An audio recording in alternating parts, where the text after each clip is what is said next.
भगवान बाबा हनुमान जी को प्रणाम। महान त्यागी बाबा जूमदेव जी को प्रणाम। परमात्मा एक। माझा अनुभव, भूतबाधा से सिर्फ 32 साल की उम्र में हो गई थी बुढ़िया। परमात्मा एक मार्ग में आकर एक तीर्थ में हो गई बदिया। मेरा नाम ललिता मनीष जी भगत है। आज मेरा अनुभव, इस अनुभव मालिका में मेरा प्रथम अनुभव, मार्ग में आने का कारण एवं मार्ग में आने के उपरांत मिले अनुभव आप सभी के समक्ष प्रस्तुत कर रही हूँ। परमात्मा एक। मार्ग में आने से पहले मेरे परिवार में कुल 8 सदस्य थे, जिसमें मेरे सास ससुर जो परमात्मा में विलीन हो चुके हैं, एक पुत्र एक पुत्री, 2 देवर जो अभी मार्ग में नहीं है, और हम दोनों पति पत्नी थे। मेरी शादी सन 1990 के मई माह में हुई। तब मेरे परिवार में सब ठीक चल रहा था।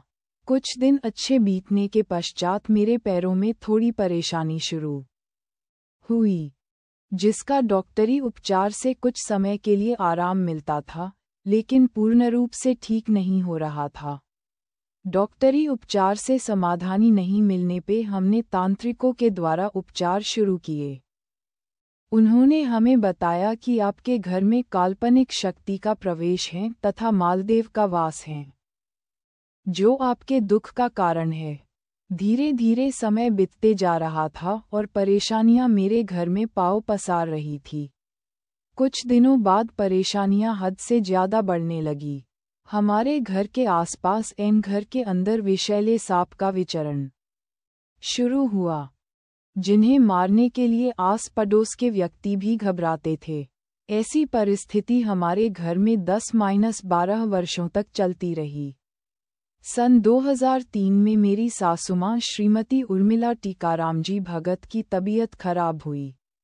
उन्हें पेशाब में जलन की शिकायत शुरू हुई। उनका डॉक्टरी उपचार गोंदिया, बालाघाट व अन्य देहाती वैद्यकीय उपचार किया गया, लेकिन आराम मिलने के बजाय धीरे धीरे बीमारी बढ़ने लगी और उन्हें रक्तस्राव की तकलीफ बढ़ने लगी। तकलीफ बढ़ने पर उपचार के लिए रायपुर, दुर्ग में जाकर डॉक्टरी उपचार करने पर मालूम हुआ कि मेरी सासुमां को कैंसर की बीमारी हुई है। सासुमां का उपचार भिलाई इस्पात शहर के सेक्टर 9 में स्थित हॉस्पिटल से लेकर छत्तीसगढ़ के छोटा डोंगर व मध्य प्रदेश के सीहोर जिले के दुधखेड़ी गांव तक आयुर्वेदिक इलाज किया गया, लेकिन समाधानी नहीं मिली। अंततः पुनः तांत्रिक क्रियाओं का सहारा लिया गया, लेकिन कोई लाभ नहीं हुआ। अंततः सासुमां 2 फरवरी 2004 में अंतिम सांस लेकर परमात्मा में विलीन हो गई। परमात्मा में विलीन होने के बाद उसी सत्र में मेरी सासुमां का 9वीं श्राद्ध मनाया गया। उसी दिन से मेरे कमर के निचले भाग और एक पैर में दर्द शुरू हुआ। सोचा कि श्राद्ध कार्यक्रम में अधिक काम करने के कारण पैर में दर्द हो रहा है, लेकिन कारण कुछ और ही था। दूसरे दिन से दर्द इतना बढ़ गया कि तकलीफ असहनीय हो गई और इस तकलीफ के कारण 32 वर्ष की आयु में ही 60 साल की बुढ़िया की तरह मेरी कमर झुक गई। लकड़ी का सहारा लेकर चलने फिरने की परिस्थिति निर्माण हो गई।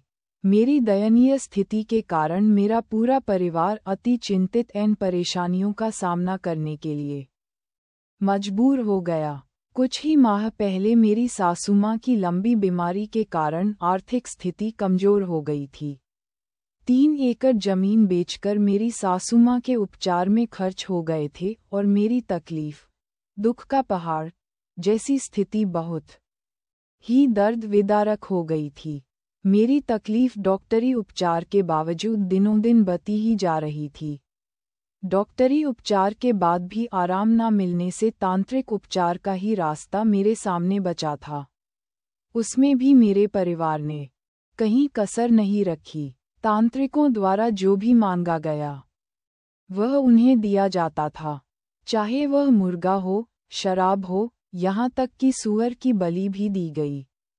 हमारे घर में वो काल्पनिक शक्ति इतनी अधिक प्रभावशाली थी कि 3 तांत्रिक विधि करते हुए बेहोश हो गए और कुछ तांत्रिक विधि करते करते ही भाग खड़े हो गए।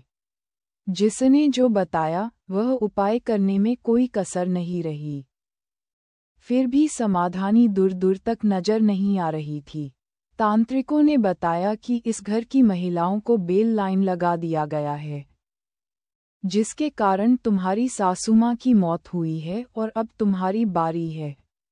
मैं असहनीय पीड़ा के कारण लगभग 1 साल तक सीधे खड़े नहीं हो सकी थी। राजनांदगांव में एक डॉक्टर ने उपचार के उपरांत बताया कि आपकी कमर की नस चिपक गई हैं, जिसे भारी इंजेक्शन देकर कल तक ठीक होने का दिलासा देते रहे, लेकिन दर्द कम होने के बजाय और भी बढ़ने लगता था। उपचार के दौरान डॉक्टर ने ऑपरेशन की सलाह दी, लेकिन मैंने मना कर दिया। मेरी परेशानी के लिए ऐसा कोई उपचार बाकी नहीं रहा जिसके माध्यम से मुझे समाधानी मिल सके। एक वक्त तो ऐसा भी आया था कि मेरा मन विचलित हो गया था और मैंने प्राण त्यागने की मंशा बना ली थी। मेरा दर्द इतना असहनीय हो गया कि मुझे खाट से बांध कर रखते थे कि कहीं मैं कुएं में कूदकर आत्महत्या न कर लूं। मेरे पतिदेव मुझ पर रात भर निगरानी करते हुए कई रात जागरण करते थे। रात भर जागरण के बावजूद मेरी कुशलता के प्रयास के लिए दिन भर दौड़ धूप करते थे। मेरे पतिदेव मुझे विश्वास देते रहते थे कि आस है तो विश्वास है, और विश्वास है तो परमेश्वर हमारी एक दिन जरूर सुनेगा। हम बहुत से मंदिर गए, मन्नतें मांगी, हर तरह के उपचार किए, लेकिन समाधानी नहीं मिली। अंततः मन में एक ही विचार आया कि भगवान अब तेरा ही सहारा है। अब तू मार या तार। भगवान के घर में देर है मगर अंधेर नहीं। इस कहावत के अनुसार भगवान को दया आई और एक परमेश्वर के मार्ग की राह मिली। हमारे गांव के ही सज्जन व्यक्ति जो मार्ग में नहीं है, उनका नाम श्री सूरज जी नखाते, जो पेशे से दर्जी सिलाई काम है और रिश्ते में हमारे मामा जी लगते हैं। उन्होंने हमें परमात्मा एक मार्ग का परिचय दिया। मेरे पतिदेव को इस मार्ग पर विश्वास नहीं हो रहा था, लेकिन समय जब अंत की ओर हो जाता है तो मरता क्या नहीं करता की तर्ज पर अंततः मेरे पतिदेव ने परमेश्वर की शरण में जाने का निश्चय किया। कई दिनों तक यातनाओं को सहने के बाद हमने 29 सितंबर 2005 को परमात्मा एक मार्ग का स्वीकार किया। उसी दिन मार्गदर्शक श्रीमान मनीराम जी मसराम, अब परमात्मा में विलीन, ने कहा कि बहन आपने जो लकड़ी पकड़ी है उसे फेंक दो। आज के बाद इस लकड़ी की आवश्यकता नहीं है, तथा मार्ग की शिक्षा के अनुसार बाबा के आदेशानुसार एक भगवान के 11 दिवसीय कार्य दिए। कार्य लेने के पहले दिन ही मुझे अनुभव मिला कि मैं जो 1 साल से सीधी खड़ी नहीं हो पाई थी और मैं साल भर से किसी भी रात पूरी नींद नहीं सो पाई थी, लेकिन उस रात मुझे बिना किसी पीड़ा के बहुत अच्छी नींद आई। कार्य के दूसरे दिन से मुझे चलने के लिए लकड़ी की आवश्यकता भी नहीं पड़ी। मैं बिना लकड़ी के सहारे ही दूसरे दिन से चलने लगी। मेरे परिवार में खुशियाँ मिली और मुझमें मार्ग में आने के बाद फिर से जीने की आस जगी।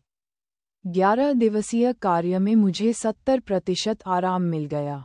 हम भगवत कार्यों में समर्पित होकर दौड़ने लगे। हमें छोटे बड़े अनुभव मिलने लगे। भगवान बाबा हनुमान जी ने मेरे पहाड़ जैसे दुखों को दूर किया और अब मेरा पूरा परिवार भगवान के नाम पर मरने का वचन देकर तत्व, शब्द, नियमों का पालन करने के लिए जीवन के अंत समय तक निभाने के लिए दृढ़ संकल्पित हैं। सन 2007 में एक भगवान के त्याग के 41 दिवसीय कार्य 42वें दिन संपन्न करके हवन कार्य हुआ एन मासिक 9 हवन के कार्य संपन्न हुए। आज हमारा पूरा परिवार सकुशल एन समाधानी है। परमात्मा एक मानव धर्म मार्ग में हमें सद्गुरु महान त्यागी बाबा जुमदेव जी जैसे सद्गुरु मिले, जिनके सानिध्य में हमें नया जीवन मिला। आज हम सहपरिवार बाबा के होकर जीवन यापन कर रहे हैं। तत्व, शब्द, नियम पर चलने के लिए सदैव प्रयासरत है। मेरे परिवार में मिले अनुभव को देखते हुए हमारे गांव में 48 परिवार इस मार्ग में प्रवेश कर भगवत कृपा से लाभान्वित हुए हैं।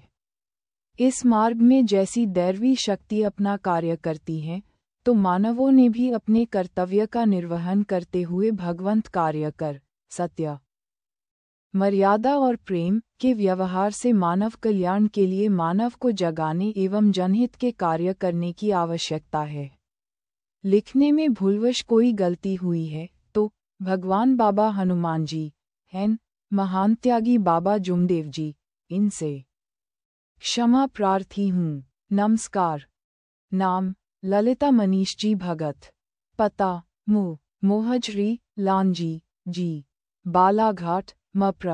परम पूज्य परमात्मा एक सेवक मंडठ, वर्धमान नगर, नागपुर। सर्वांना माझा नमस्कार।